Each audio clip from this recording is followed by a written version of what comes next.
Introductions like that always make me nervous because I like low expectations and then the opportunity to exceed those expectations. But I'm thrilled to be here, and the irony of the fact that I'm standing up here in front of you is when I got out of the Air Force in 2006 and made my own transition to civilian life, I had no intention whatsoever to have anything to do with the military, with veterans issues. I was going to go to Syracuse University and be a business school professor and get me one of those jackets with the patches on the sleeves and teach my couple classes, and that would be it. But I very quickly, when I arrived at Syracuse, saw an unleveraged opportunity and untapped potential, and that specifically was the sort of the intellectual and social capital that resides in higher education to really have an impact on both supporting and empowering this generation of veterans as they make the transition from military to civilian life. So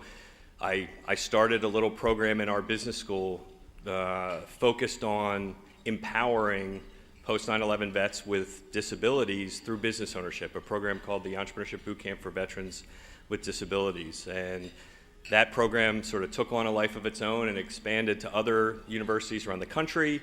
And then we said, okay, well, let's create another program. And we built a similar program for caregivers to wounded soldiers, sailors, airmen, Marines. And then we created another program vocationally. But long story short, where I'm going with this is at some point we realized, and to our great surprise, that when we looked around the landscape of higher education in the United States, there was no academic institute and thought leadership that existed anywhere in the country focused purposefully on the post-service concerns of veterans and their families. And being an entrepreneurship professor, I like to think that I act entrepreneurially as well, so I made the pitch to my institution that we should be the university that creates higher education's first academic institute focused on the social, economic, wellness concerns of vets and their families. And like good university presidents do, mine said, great idea, we'll do it if you can go out and find the money. And we scrambled around and found the money. And long story short, I don't have my little jacket with the patches and teaching my classes anymore. This has sort of evolved to my full-time gig. And I'm happy to be here today because I really only have two purposes for this talk. One is I want to thank you. And I don't mean that in a gratuitous thank you for being here. I've been doing this work now for 8 years, and I think in the context of those 8 years and this work, there have probably been only 3 or 4 occasions where I've seen something as exciting and potentially impactful happening at a community level in the context of what is happening here in Charlotte. And so I'm going to spend the first time that I have with you this morning thanking you. And I'm going to do that in a way that you have to indulge me. It might take me a few minutes to get to the point, but hopefully you'll see where I'm going. And then the second part of what I like to do is turn that thank you, hopefully, into empowerment by offering, particularly for the employers and community leaders in the room, some actionable insights and strategies related to advancing the employment situation of our veterans and their families. And so with that, I'll start with the thanking. And like my grandfather, I like to tell stories, and I'm gonna thank you by telling you a story. And this is a story that I told for the first time just about a month and a half ago in a TED Talk that I did, and that talk has resonated with a bunch of folks. So I want to share that story again with you here, or at least parts of it, as a way to really driving home the importance of the work that you're doing here. So with that, let me tell you my story. One of the downsides of the work that I do is I travel a lot. I spend a lot of time on airplanes. Last year, about 120 days out of the year. And it's become sort of routine for me. And last summer, I boarded an airplane like I always do, and I took my seat, and just as I'm fading off to sleep, the pilot came over the PA system, and he had recognized that two young soldiers had boarded this airplane, and they'd taken seats just a few rows in front of me. And the pilot asked the passengers on the airplane, and many of you have probably witnessed this in practice, asked the passengers on the airplane to acknowledge the service of these two young soldiers, and everybody clapped, and a few folks that were sitting close reached out and, handshake or a pat on the back. And as this is all happening, I noticed that the woman sitting next to me, I was sitting on the aisle, and there was a woman next to me making quite a show of her support for these two young soldiers. So much so that I began to think that this may have been more about her than it was about her acknowledging these two young men. And I am a social scientist by academic training, and I have been known in situations like this to conduct my own impromptu field experiments. And I decided at that moment, I was in that kind of mood. So I decided I was going to engage this woman in a conversation. And I introduced myself. I told her I was a military veteran. I told her that today I run, a large national institute focused on the concerns of vets and their families. And at that moment, I knew I had her. She was into this conversation. And she told me that, first thing she said, matter of fact, is she made a point of saying that whenever she's in an airport, she sees a soldier in uniform, she'll thank them for their service. And I thanked her for that gesture.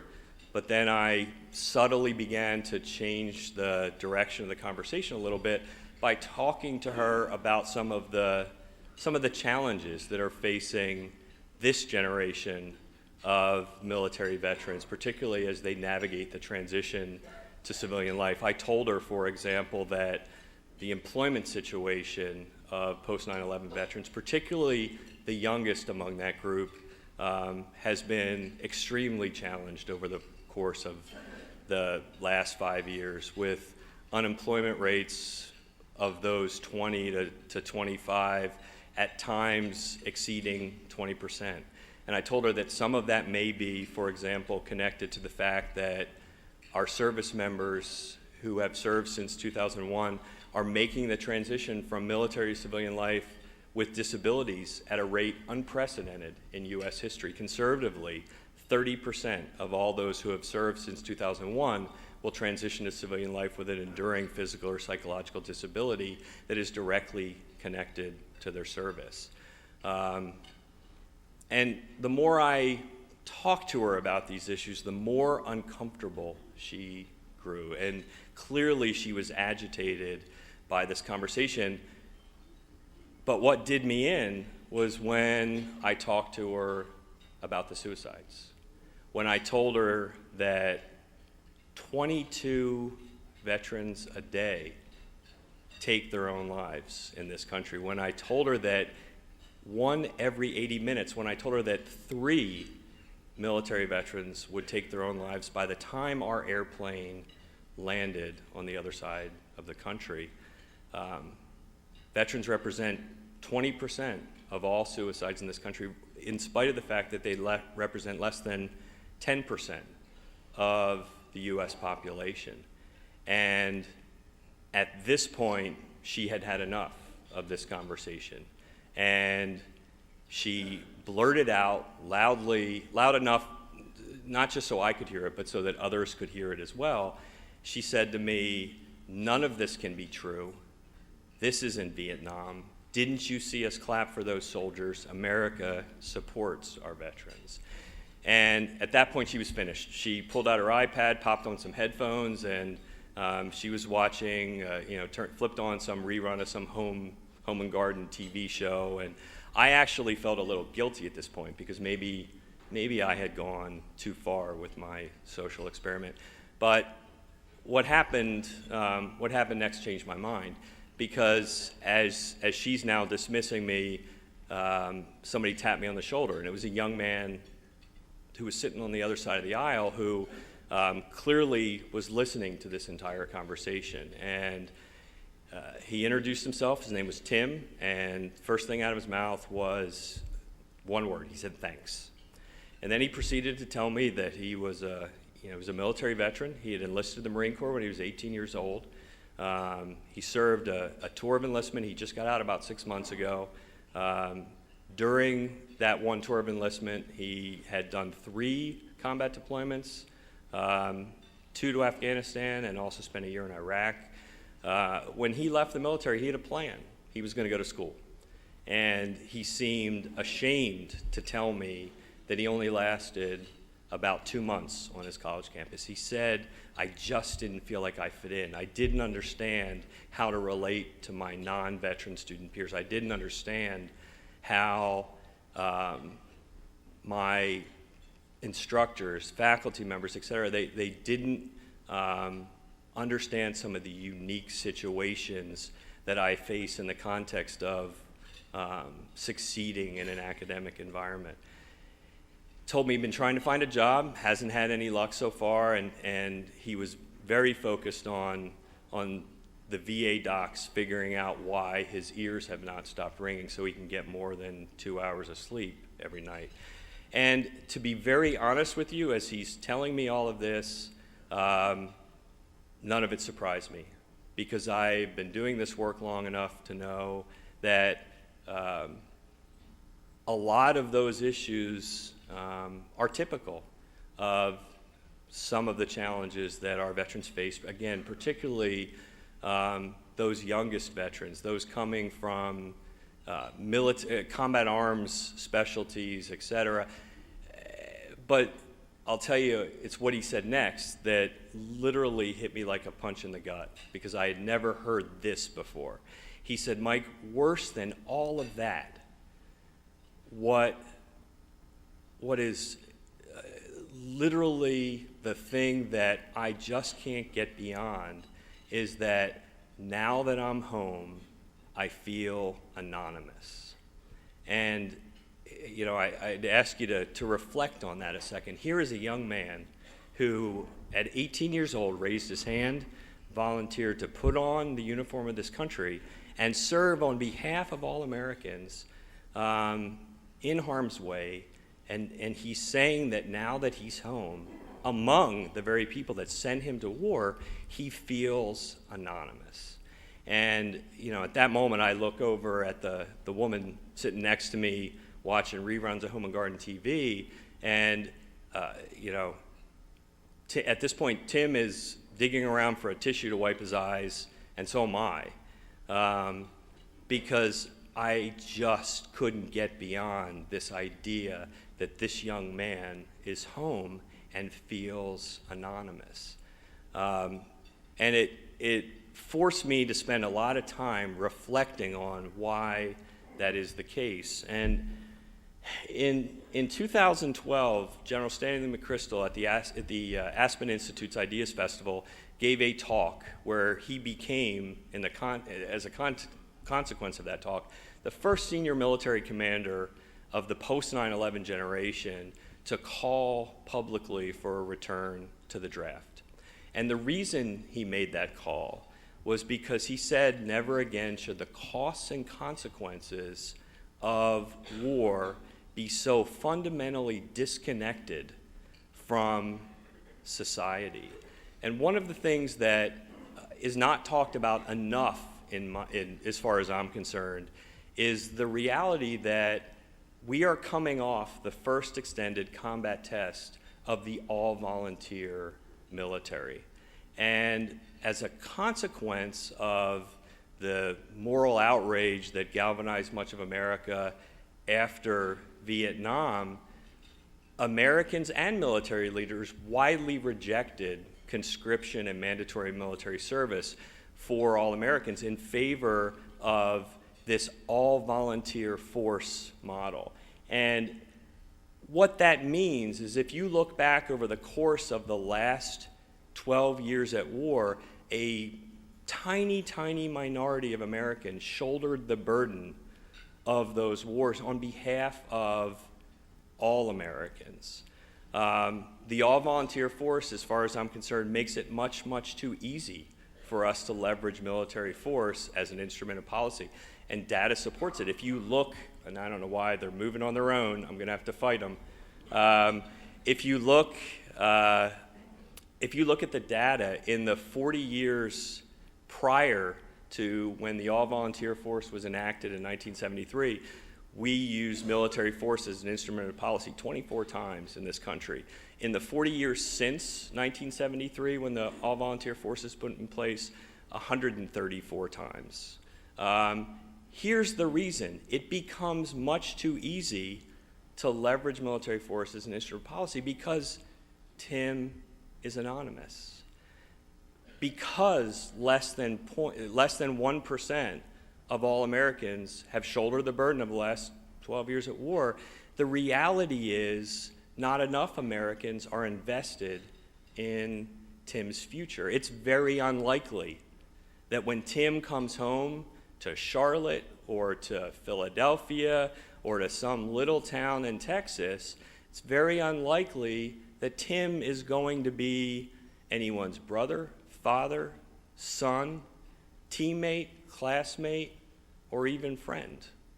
And because of that, not enough Americans are connected and invested in empowering Tim to realize his full potential as an individual and as a citizen. And here's the thing, Tim is somebody though. Tim is the somebody that as a nation, we entrusted our moral compass when we sent him off to war to find, fight, and kill our enemies. And now that he's home, Tim is someone who feels anonymous among the very people that sent him off to war in the first place. To me, that is the national tragedy. And many of the things that we talk about as marginalized outcomes related to this population, high rates of unemployment, challenges related to homelessness, mental health, et cetera, I think at the end of the day, the insidious thing that lives underneath all of those challenges is this thing that we've come to call the military-civilian divide. And it's a shame because it blunts opportunity both for the communities in where these veterans live and work, but also for our veterans themselves. Because everything we know from both history and from research says that it is a missed opportunity not to leverage this generation of veterans in a way that empowers them to be the next greatest generation. You know, the reality is Tim is resourceful, entrepreneurial. He's adept at making high-pressure decisions in information-constrained environments. He's fiercely loyal. He is talented in the context of building teams, in understanding global diversity and global issues, and the idea that the fact that the vast majority of citizens don't share this experience of military service and in many cases combat associated with that service as a barrier to empowering Tim to realize his full potential, but also to help generate positive economic and social change for this country is the national tragedy as far as I'm concerned. And that's why, so this all comes back to thanking you. Because I think at the end of the day, we can build and create all of these national programs and national initiatives, and you know, our friends at the White House and VA and Department of Defense can roll out hiring commitments, but at the end of the day, Tim's coming to you. Tim and everybody like Tim, and the 1.5 million men and women that are projected to transition out of military service over the next 5 years, they're coming to Charlotte. And they're coming to communities like Charlotte, and the extent to which there is the capacity and the ability to connect them in this community socially, economically, is going to make all the difference in the world related to the their long-term success post-military service. So that is how I want to thank you, by suggesting that this is one of the few communities in 8 years of doing this work where I see such robust, comprehensive, and high potential community-connected engagement around the issues, concerns, and opportunities, importantly, associated with this next greatest generation of veterans. So with that thank you, now I'm going to turn my attention to maybe something a little more actionable and a discussion about how you can potentially enact that potential related to empowering military veterans through employment. And let me say this one thing about employment before I get there.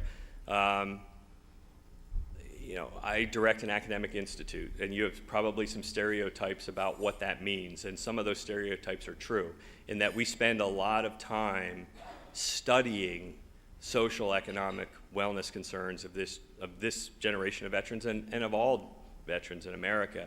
And employment is the number one factor most highly correlated with a successful transition from military to civilian life, and also long-term success post-service. And what I mean when I say that is if we don't get the employment thing right, there is a high likelihood that the inability to secure sustainable employment for a military veteran will then also correlate to a whole host of other marginalized outcomes related to, there is even plenty of research, things that are intuitive, like higher risk of homelessness, higher risk of financial instability in the family, et cetera, but even health and wellness. There is a demonstrated correlation between declining physical and mental health and long-term unemployment. That's why this is probably the number one issue area and category of reintegration focus that we need to direct our resources and attention toward, because it will have long-term implications. This and education is the other one, but I know that's off topic for this group, so I'll stick to employment. But with that, let me start first by talking about some of this research. Our institute is also a little different from a traditional academic institute in that we were founded with a very purposeful private sector-facing mission related to vets employment. We currently work closely with a network of about 200 national employers related to advancing the employment situation of veterans. And in the context of that work, there's an awful lot that we've learned related to what works and what doesn't work. And I'm going to start by transitioning from Tim to tell a story about Tim and those like him. In the middle 2000s, when we talked about veterans employment, and you heard CEOs and government leaders, et cetera, stand up and talk about this issue, the messaging was very, very consistent. It was about obligation. It was about, we owe you, therefore we are going to find you a job. I personally don't know a single vet who thinks they're owed a job as a consequence of their service, and I know many veterans who actually find that messaging quite insulting. I think at the end of the day, there has to be a business case for the contribution that military veterans can make in the civilian world of work. And the reality is there is a very strong and empirically informed business case to that end. I had one of those CEOs who was messaging right thing to do, Fortune 50 CEO pulled me into a room and said, I just gave a speech that said we're going to hire a bunch of veterans because we owe them jobs. But the reality is, standing here, you have to help me do better than that. I'm accountable to my shareholders. The bottom line matters. You have to help me understand how military veterans are going to make my company more dynamic, more competitive, more global, more diverse, and ultimately better in the context of an inherently competitive business environment. And when we looked at 30 years of academic research, anything we could find that actually compared the civilian vocational situation of a military veteran to someone who had not served in the military. And the reality is, there's tons of data. I could stack research papers floor to ceiling, but nobody knew they were there because they're locked away in these academic journals that nobody has access to, or even if you did have access to, you wouldn't want to read them. But we went through 30 years of that work. And one of the first things we did was issue a publication that I think is in your packet here, called The Business Case for Hiring Veterans.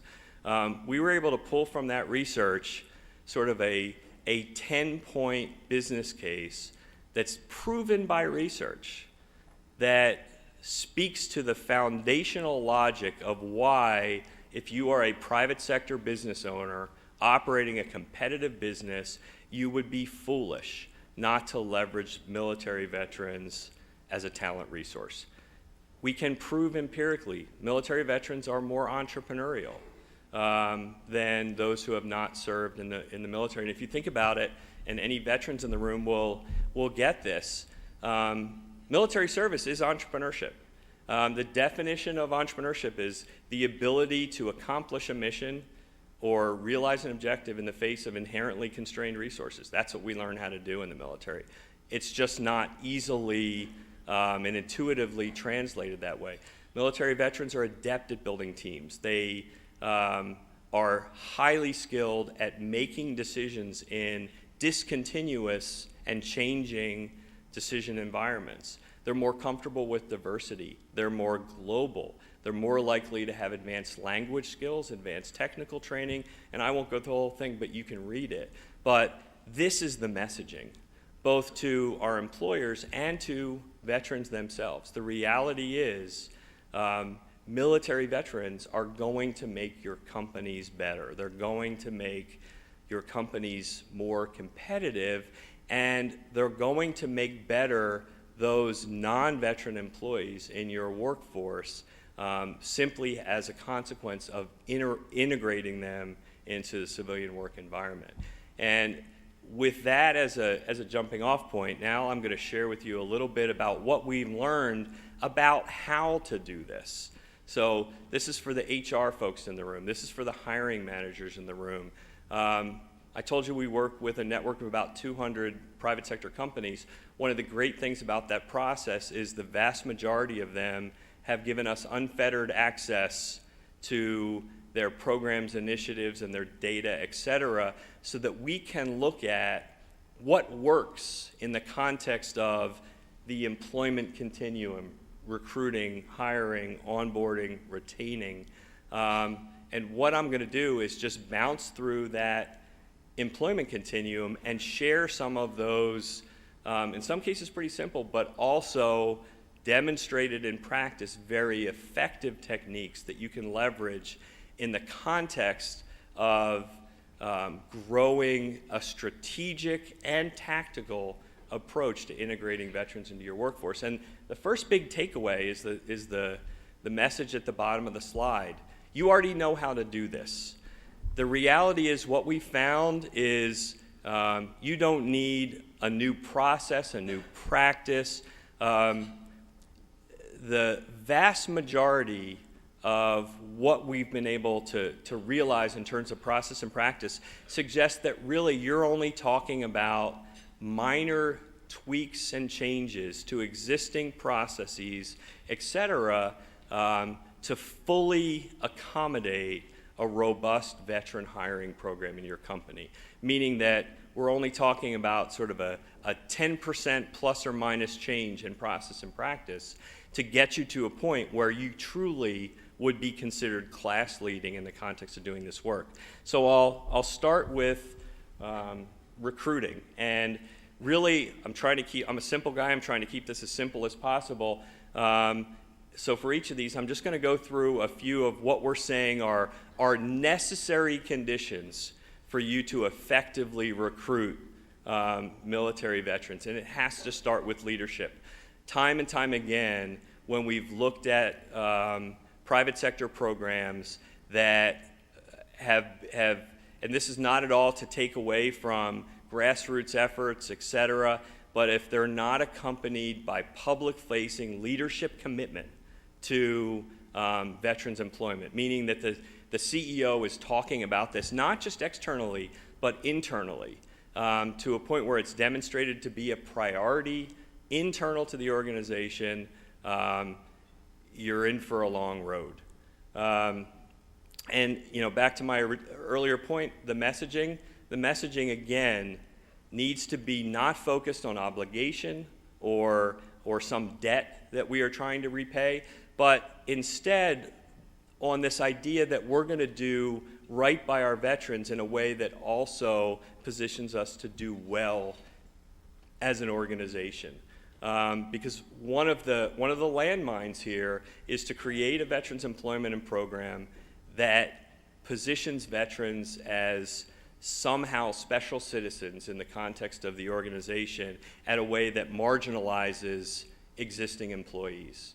And that's why this messaging piece about they're going to help us all be better is very, very important internal to the organization, especially related to recruiting. And I won't go through all these, but I'll hit, culturally competent and culturally consistent. If you try to build a program, a recruiting initiative at the firm that is inconsistent with sort of cultural norms and expectations that have been embedded in your organization for a long time, again, you're in for a long road. That said, it is important to recruit with regard to messaging, et cetera, in a way that is culturally competent relative to the veterans communities. We talk funny. We use crazy acronyms that people don't understand.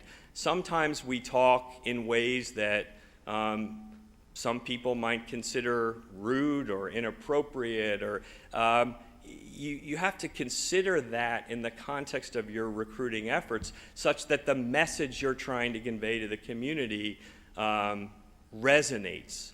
Because it's more than just about interpreting the message. It's also sending a message that you have taken the time and invested in the effort to understand veterans as a community and as a segment of society. And then this idea of resource and institutionalized. Nobody likes this part of the conversation, but the reality is this does take some resourcing. And if you are going to institutionalize for the long term a focus on this community, it's difficult to do with a zero budget. And again, in practice, where we've seen leadership direct organizations to go out and recruit a bunch of vets, but you have to do it within the existing bounds of the resource portfolio you have available to you, that again becomes a challenge. So recruiting specifically, if you're not collaborating across the community and across your industry, you're foolish. I'm simple and I'm also blunt, so hopefully that's okay. There are powerful consortiums of companies that have been created, working with the U.S. Chamber of Commerce and their big national initiative. There's another coalition of companies called the 100,000 Jobs Mission, which is a group now approaching 200 companies. But one of the few, in spite of the fact that many of these companies are competitors, one of the few areas where they found common ground is around vets employment. And the advantages of collaborating with others with regard to things like talent sharing. So for example, 100,000 Jobs Mission of companies, these are Amazon, Delta Airlines, JP Morgan Chase, AT&T, they share talent. So if an application comes into one company and there's not a good fit, they've created a mechanism to share that veteran's application across all 200 of those companies to try to find the right fit for that veteran and create an employment opportunity where maybe one doesn't exist at one of those individual companies. I would encourage you, whether you're a local, regional, or national employer, to look for opportunities to collaborate with other employers, specifically around the recruiting aspect. Best resource you have in your company is other veterans. It still boggles my mind when I look at companies who are very purposefully and aggressively recruiting veteran employees or potential veteran employees, where as part of that team, and I'm not saying it has to be entirely a group of veterans, but where that team doing that work is not somehow informed by current employees of that firm who are military veterans themselves. They're your greatest resource with regard to finding veterans, and that's something we hear all the time. You know, we have jobs and we can't find any veterans. Like there's a magic van full of veterans that we can pull up in front of your building. It doesn't exist. You have to go find them, but one of the best ways to find them is to leverage existing veterans in your company to build the networks and the outreach necessary to put your organization on the radar screen of a veteran. Messaging matters, be consistent, and you know this is one that gets me in trouble sometimes. Again, Mike being blunt, job fairs are in vogue. People love to have job fairs, etc. If you don't have a job, don't go to a job fair. Don't put up a booth at a job fair handing out tchotchkes if you don't have jobs to give away. Because there are bigger consequences of doing that than you probably even realize. Because it's going to hurt your brand. Because one of the things that will happen is that veteran or those veterans that walk up to that booth with the idea that this would be a great place to work, and they're told, well, we're here, but we want to support, but we don't have any jobs right now. They're going to tell everybody they know about that particular situation, and it hurts your brand. Focus on the value propositions of the firm. You know, the reality is you're selling as much as buying. And veterans are looking for an opportunity to contribute. They're looking for an opportunity to serve. And I think that's how that message needs to be embedded in how you recruit them. They want to hear how you believe they are going to make your company better, how you are going to contribute. And that messaging in the context of recruiting veterans has proven to be remarkably powerful in terms of building a company's brand as an employer of choice for military veterans.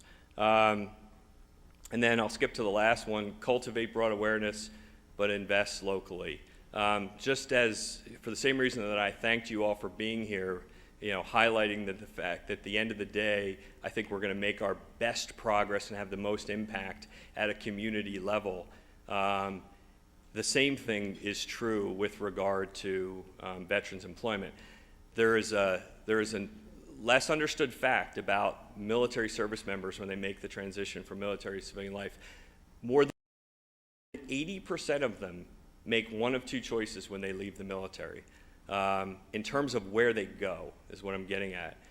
More than 80% do one of these two things. They either go back and settle in and around their home of record, meaning the town, village, city, community that they lived in when they joined the military, or they settle in and around their last duty station, 80%. The reality is it's geography that's driving especially their initial choice at transition. So knowing that, that's also how you should think about focusing your recruiting efforts. It's highly, and we've seen this in practice, highly unlikely that even with jobs, veterans are going to make big geographical moves proximal to their point of transition, because the military is paying for that last move. Anything else they're paying for themselves.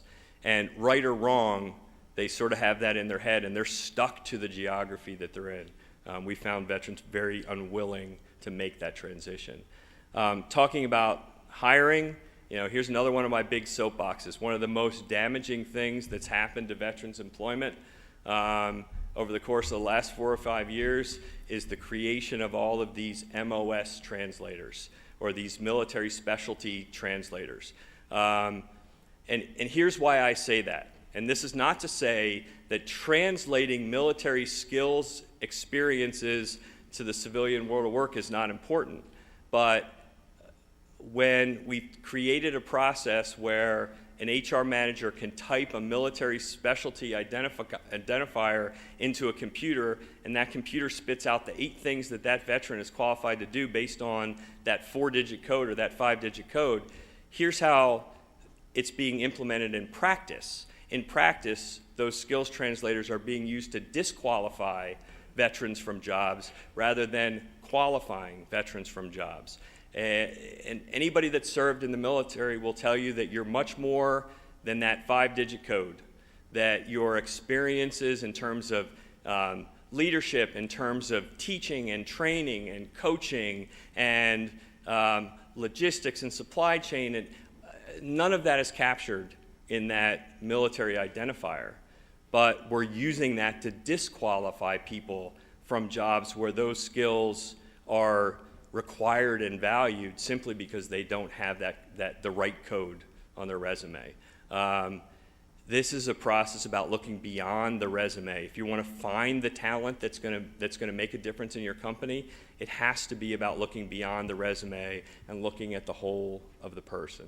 Part of this relates to the third bullet on this slide, this idea of how you interview veterans when you are looking at a potential candidate. Military veterans don't like to talk about themselves.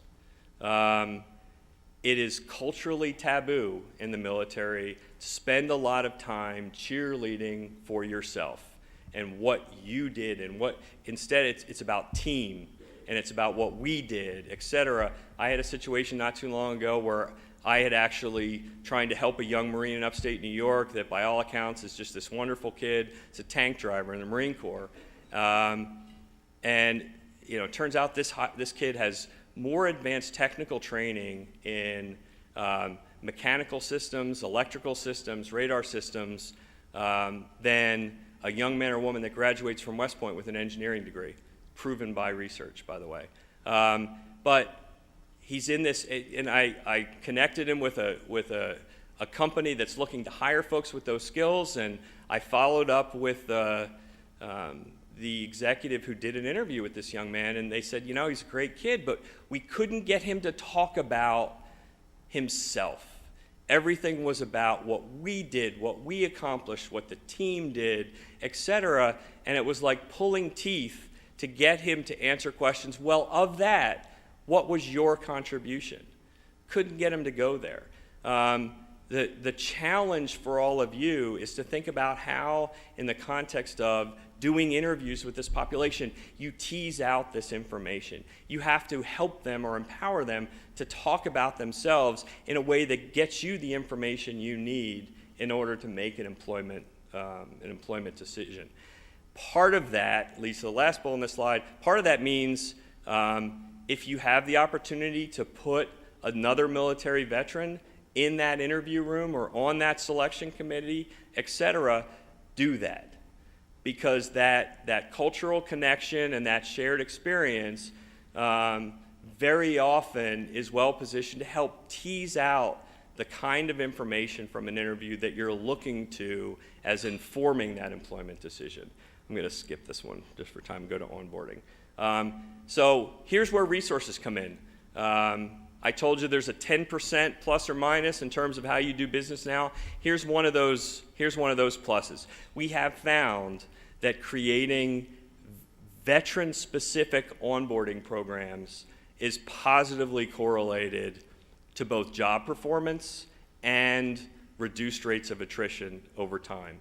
And what I mean by a veteran-specific onboarding process is creating an opportunity outside the normal onboarding where if you are onboarding a group of veterans as part of a larger cohort of new employees, that there is some opportunity to disconnect those veterans from that larger cohort and that larger process where they can ask and get answered questions about what it's like to work at your company in a way where they feel empowered to ask those questions. An example, I watched an onboarding session at a 15 veterans going through a larger onboarding at a Fortune 50 company, and after the group session, they pulled the veterans out and had a specific 90-minute session with those veterans,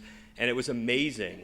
They were dead silent in the larger onboarding, and as soon as they got out of that setting and into a setting that were just another group of veterans and the HR manager, it was question after question after question. The larger onboarding they spent 30 minutes talking about how this company is a matrix organization, and the implications of being matrix to different folks. The very first question young Marine asked when they got pulled out of that context was, "Hey, can you tell us what a matrix organization is?" They sat through that entire session not even knowing necessarily what was being talked about.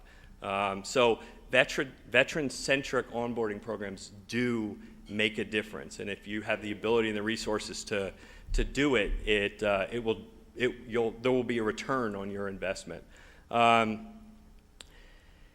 This idea of taking steps to dispel myths about veterans, this whole process is not just focused on vets, but it has to be focused on your non-veteran employees as well.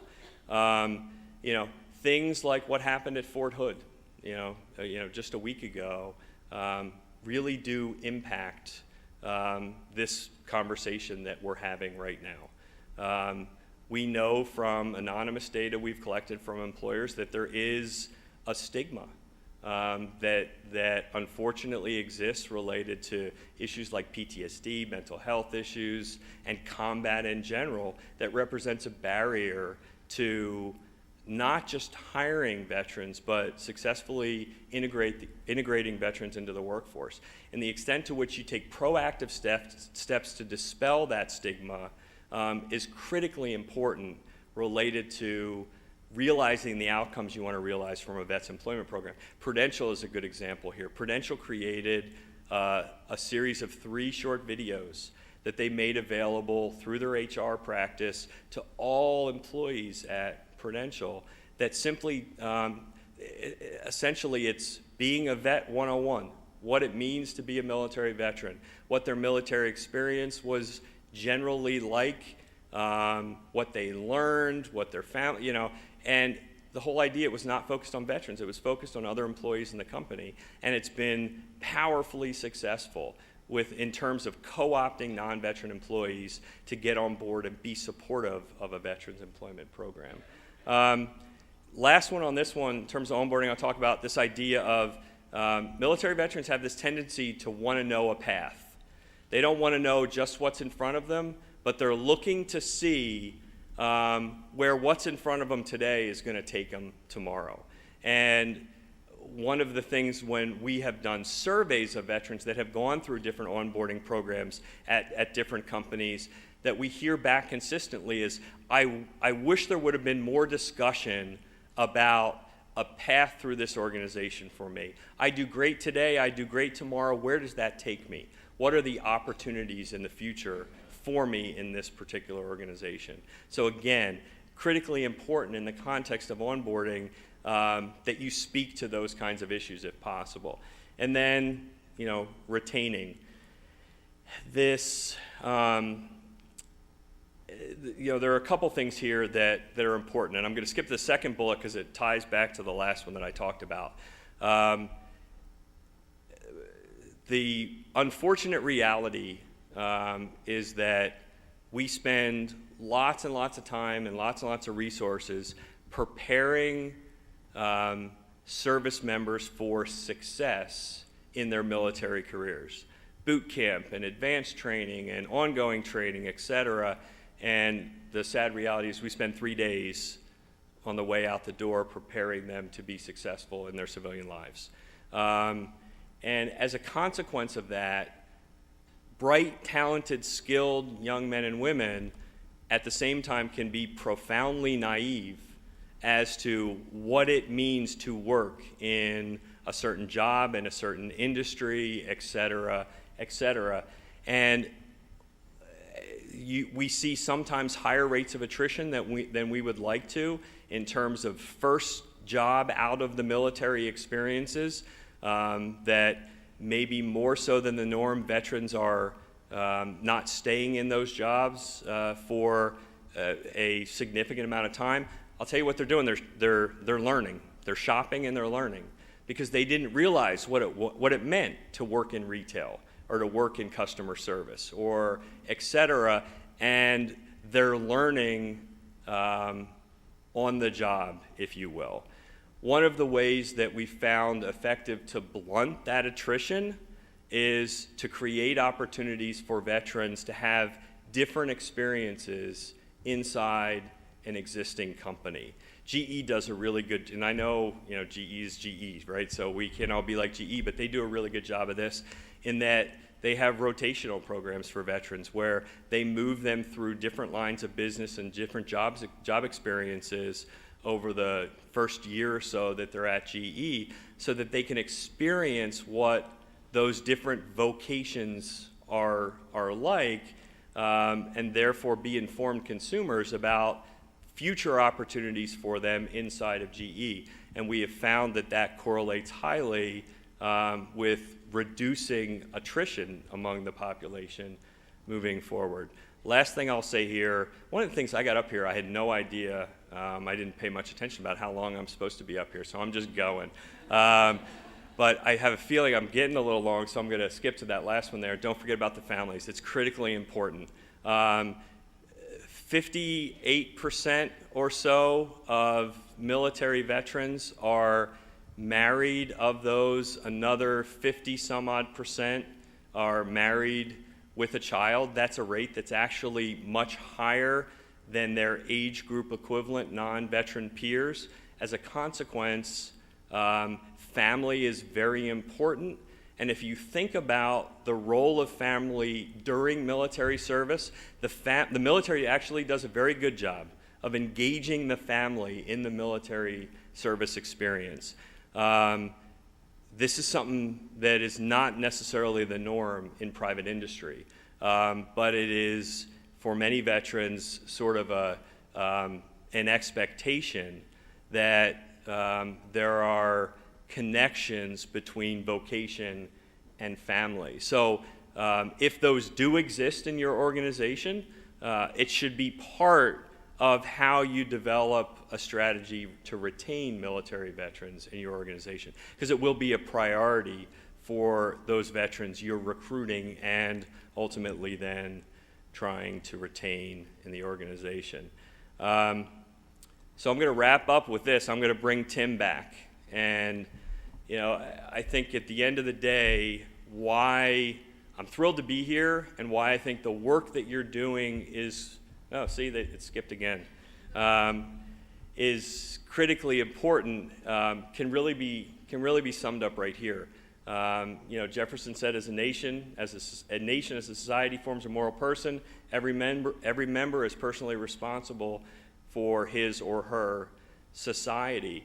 The only thing Tim wants from any of us is for us to make the investment, to get to know him, to see the opportunity inherent in him, and to position him to act on that opportunity such that he can realize his full potential as an individual and as a citizen. I think that's the purpose, or encapsulates the purpose of why we're all sitting here today.